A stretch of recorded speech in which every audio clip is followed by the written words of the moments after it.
What's this?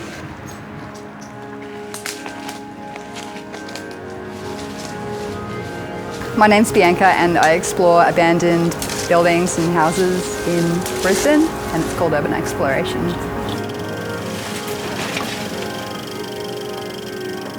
So a lot of places are empty, but occasionally you'll find furnished places.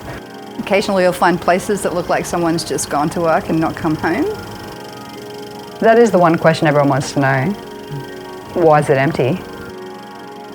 The thing with older abandoned houses is they are such a peephole into the past. You just get to see how everything was so different.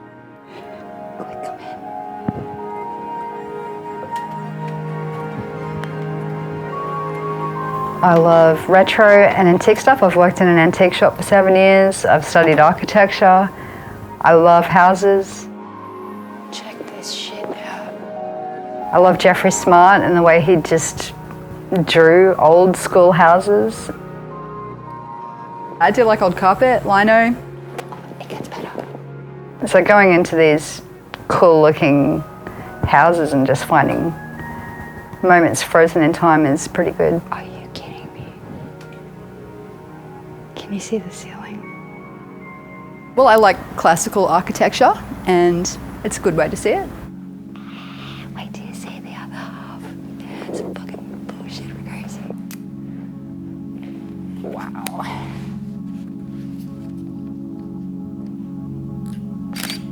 If it's empty and you can get in, it's like bait in your face. You got to do it. Why wouldn't you?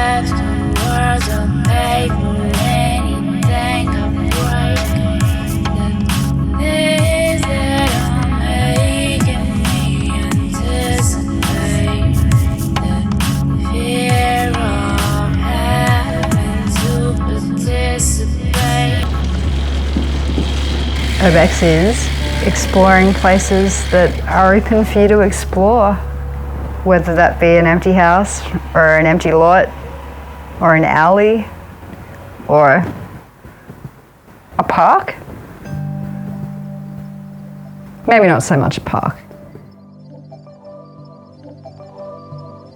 Japan was basically the place that officially started my urbex obsession, because I really wanted to get into a place, and I went with some crazy fuck who was just crazy enough to actually do it. So we got into this building that we thought might be a block of units, and it turned out to be a love hotel, exactly what I was hoping to find.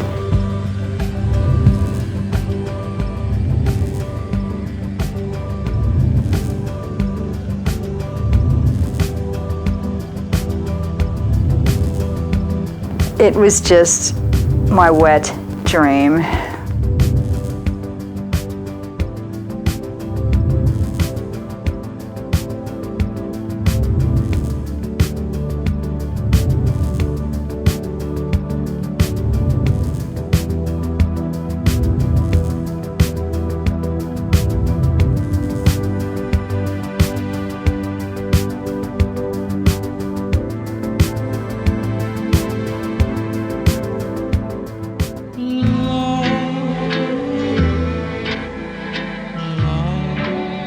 I suppose what I'm always hoping to find is somewhere like this that's just locked, left, beautiful. It still has remnants of the people in it. Why is it empty? What happened? The one question everyone wants to know. I'm guessing the people here died.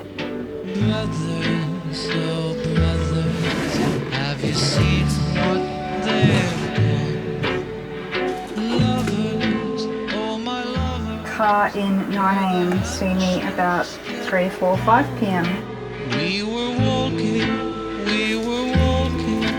in the sun like a dream, never grasping what was passing or all that could be.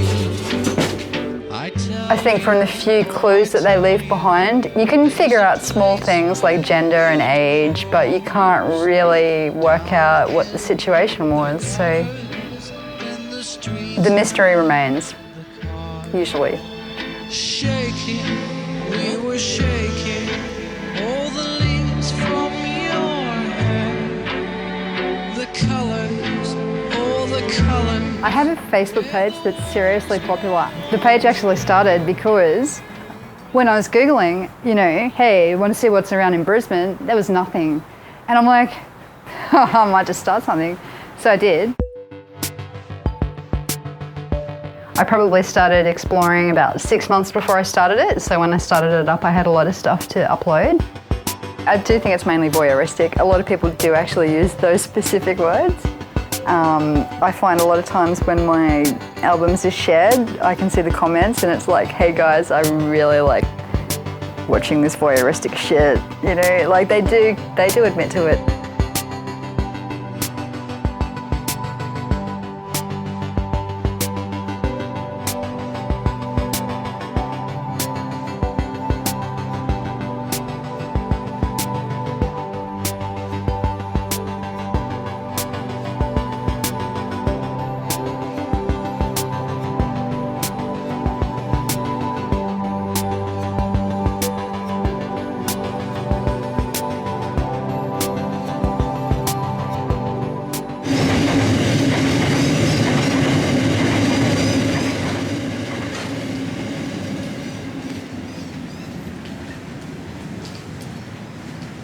All right. Probably one thing that everyone would notice is this little piano room. Watch your step.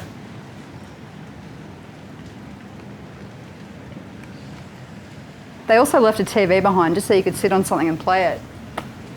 Clearly pressed for money.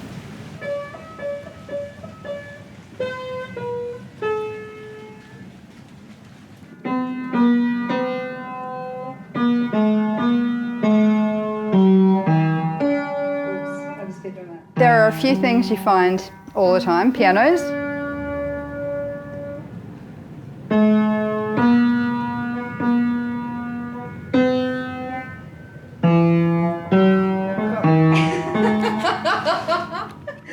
Bathtubs.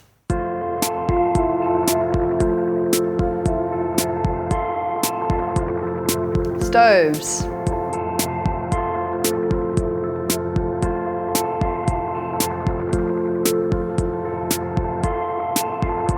Usually not fridges. Yeah, they're the big things. All right, so the highlight of the house probably has to be the toilet. Not the toilet, it's actually the bath. So this is it. And you could recline in here, just have a bath. You could teach your children to swim in this bath.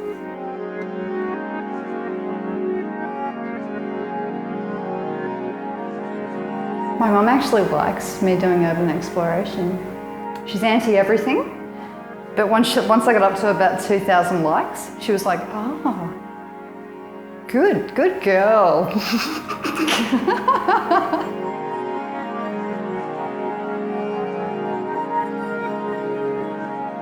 And my auntie is kind of halfway there. She's like, you shouldn't do that, it's illegal. And I'm like, but it's not. And she's like, well, then go and check out this house because I want to know what it looks like.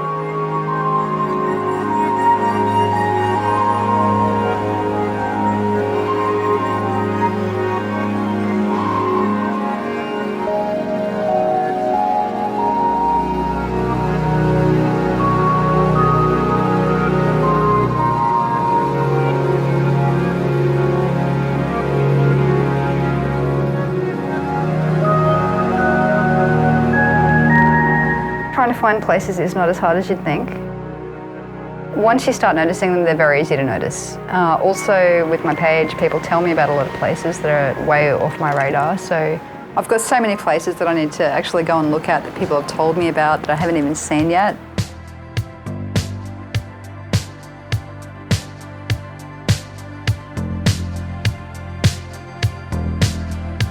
You've got to go and look at them.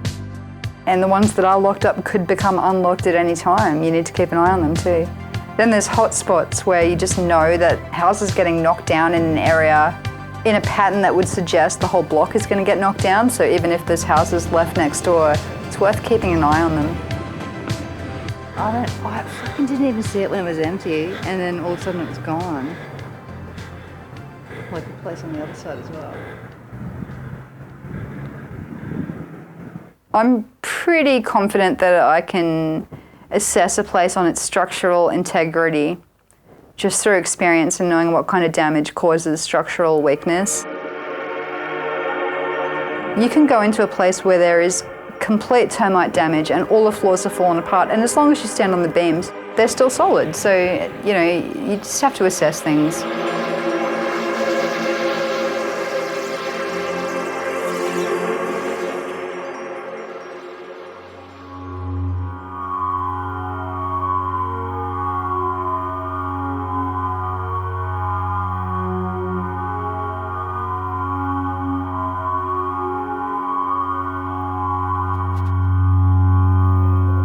My biggest fear is probably stairs. This is about the most severely burnt part of the house, so if you want to hang onto the railing, going through a floor in a big place, hanging onto something and it giving way if I'm actually putting my weight on it and climbing.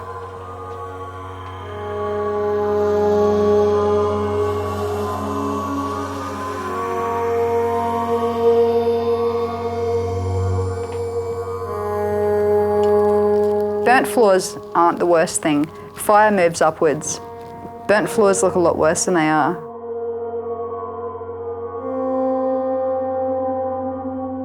And even when it looks like the floor is black charcoal, you can see boot prints in there from big men who have obviously carried out furniture. And those floors are actually solid as fuck.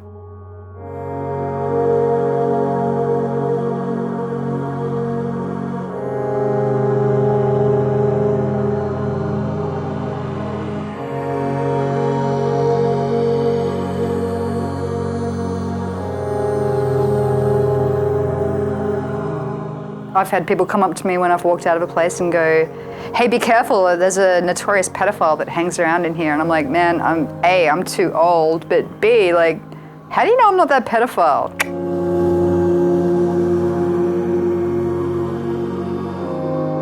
I just think it's a stereotype that if you go into an abandoned building, there's going to be like murderers and rapists waiting, just waiting. Come on.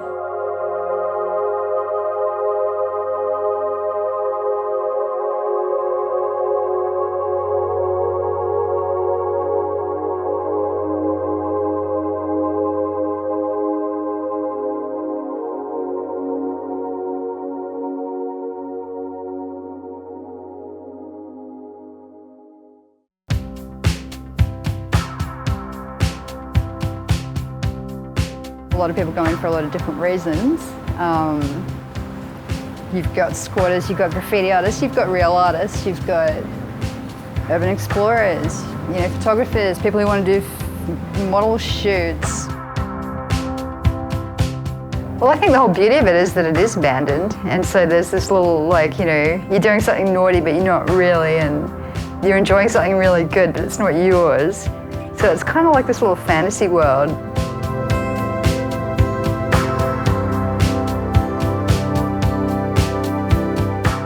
I usually take about 200 photos, maybe, of a nice house. I don't really turn my camera off, and a lot of my best shots are accidental.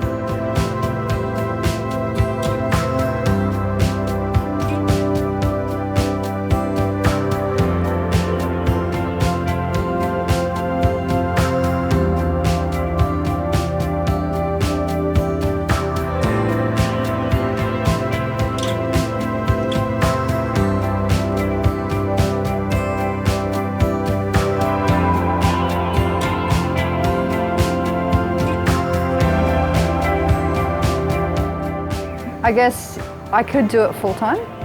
I'd love to do it full-time. Usually I'll try and fit about 4 into a day, if I can.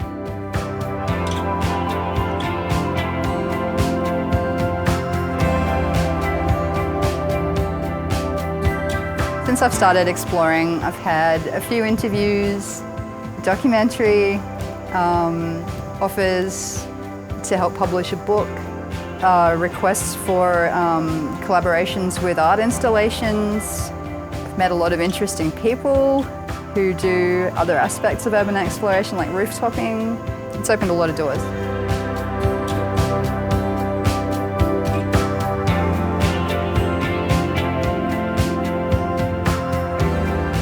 I guess, you know, there's no shortage of material, so I could continue doing what I've done so far for at least another 2 years. I'm just finding more places, so it doesn't dwindle.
waiting for you.